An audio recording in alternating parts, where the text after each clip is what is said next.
10వ తరగతి ప్రత్యక్ష దైవాలు పూర్తి తెలుగులో కంటెంట్ ప్లస్ బోధనాశ్రమం టెట్ డిఎస్సి పేపర్ 2 తెలుగు కోసం పూర్తి గైడ్ భాగం 1 కంటెంట్ లోతైన విశ్లేషణ. రచయిత పరిచయం. బసవరాజు అప్పారావు గారు ప్రసిద్ధ కవి, రచయిత. ఆయన రచనల్లో మానవతా విలువలు, కుటుంబ బంధాలు ప్రధానంగా ఉంటాయి. ఈ పాఠం ద్వారా నైతిక విలువలు నేర్పించాలనేది ఆయన ఉద్దేశం. పాఠము వస్తువు కేంద్ర భావము. గుడిలోని రాయి విగ్రహము దేవుడు కాదు. ఇంట్లో ఆకలితో ఉన్న తల్లిదండ్రులే ప్రత్యక్ష దైవం. రచయిత సమాజంలో పెరుగుతున్న వృద్ధాశ్రమాల సమస్య, తల్లిదండ్రుల నిర్లక్ష్యాన్ని విమర్శించారు. 3 విస్తృతాంశాలు. 1 తల్లిస్థానము. దశమాసాలు మోసి 10 నెలల గర్భంతో ఉండడం, పాలు ఇవ్వడం, మలమూత్రాలు శుభ్రం చేయటం, రాత్రి నిద్రను కూడా త్యాగం చేయటం తల్లి ప్రేమకు వెలకట్టలేము. 2 తండ్రి స్థానం. ఇంటికి పెద్ద దిక్కు, ఇంటికి స్తంభం లాంటివాడు. ఎండ వాన చలి చూడకుండా సంపాదిస్తాడు. పిల్లలు చదువు, పెళ్లి కోసం అప్పులు కూడా చేస్తాడు. 3 పిల్లల కర్తవ్యం. చిన్నప్పుడు వారు మనల్ని చూసుకున్నట్టు పెద్దయ్యాక మనం వారిని అలాగే చూసుకోవాలి. కంటికి రెప్పలా చూసుకోవాలి. గౌరవంగా మాట్లాడాలి. అవమానించకూడదు. వృద్ధాప్యంలో వైద్యము, ఆహారము అందించాలి. 4 రచయిత విమర్శ. గుడికి లక్షల విరాళాలు ఇచ్చి ఇంట్లో అమ్మా నాన్న ఆకలితో ఉంచేవారిని రచయిత ప్రశ్నిస్తారు. భాషా విశేషాలు. సరళమైన గద్యము, విద్యార్థులకు సులభంగా అర్థమయ్యేలా ఉంటుంది. భావోద్వేగ పదాలు. త్యాగము, రుణము, కర్తవ్యము, సేవ. సామెతలు. కంటికి రెప్పలా చూసుకోవటం. 1 ఈ పాఠం లక్ష్యాలు. జ్ఞాన సంబంధిత. ప్రత్యక్ష దైవాలు ఎవరో చెప్పగలరు. అవగాహన. తల్లిదండ్రుల త్యాగాన్ని అర్థం చేసుకోగలరు. విలువలు. కృతజ్ఞత, సేవాభావము, గౌరవం పెంపొందించడం. నైపుణ్యం. తల్లిదండ్రుల గురించి 5 వాక్యాలు రాయగలరు. 2 బోధనా పద్ధతులు. పద్ధతి ఎలా ఉపయోగించాలి. కథా పద్ధతి. శ్రవణ కుమారుడు, భీష్ముడు లాంటి కథలు చెప్పడం. ప్రశ్నోత్తర పద్ధతి.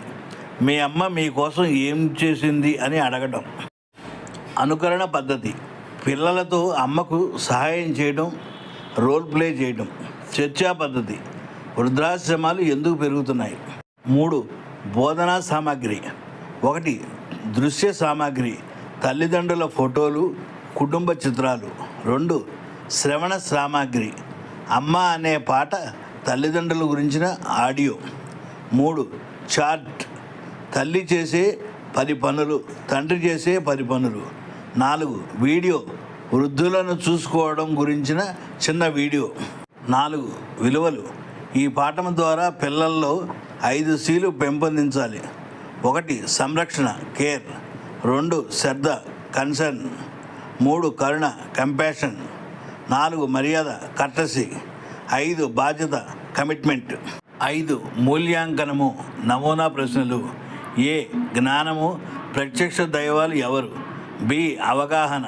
తల్లి చేసే 2 త్యాగాలు రాయండి. సి అనువర్తనము. మీరు మీ తల్లిదండ్రులకు ఎలా సహాయం చేస్తారు. డి నైపుణ్యము. నా అమ్మ అనే అంశంపై 5 వాక్యాలు రాయండి. 6 రెమెడియల్ టీచింగ్. వెనకబడిన విద్యార్థులకు. ఎవరికైనా తల్లిదండ్రులు లేకపోతే సున్నితంగా ఉపాధ్యాయుడు, అమ్మమ్మ, తాతయ్య కూడా ప్రత్యక్ష దైవమే అని చెప్పాలి. విద్యార్థుల మనోభావాలు దెబ్బతినకుండా చూడాలి. 7 తరగతి గది కార్యకలాపాలు. 1 ధన్యవాదాల కార్డు, కార్యకలాపం. పిల్లలతో అమ్మా నాన్నకు కృతజ్ఞతా పత్రం రాయించడం. 2 ఒకరోజు సేవ. ఇంటికి వెళ్ళి తల్లిదండ్రులకు ఒక పని చేయడం. 3 సమూహ చర్చ. డబ్బు ముఖ్యమా, తల్లిదండ్రుల ప్రేమ ముఖ్యమా. భాగము 3 టెట్ డిఎస్సిలో అతి ముఖ్యమైన ప్రశ్నలు. 1 ప్రశ్న. ప్రత్యక్ష దైవాలు పాఠం ద్వారా ఏ సామాజిక సమస్యను రచయిత ఎత్తి చూపారు. జవాబు. వృద్ధులను నిర్లక్ష్యం చేయడం, వృద్ధాశ్రమాల పెరుగుదల. 2వ ప్రశ్న. ఈ పాఠము బోధించడంలో నిర్మాణవాద పద్ధతి, కన్స్ట్రక్టివిస్ట్ అప్రోచ్ను ఎలా ఉపయోగిస్తారు. జవాబు. పిల్లల సొంత అనుభవాలతో అంటే నీ అమ్మ నీకు ఏమి చేసింది అని అడిగి పాఠం ప్రారంభించడం. మూడో ప్రశ్న, ఈ పాఠంలో నీతిని ఒక సామెతలో రాయండి. జవాబు మాతృదేవోభవ పితృదేవోభవ. ఈ వీడియో మీకు నచ్చినట్లయితే please like and share and subscribe our channel. Thank you.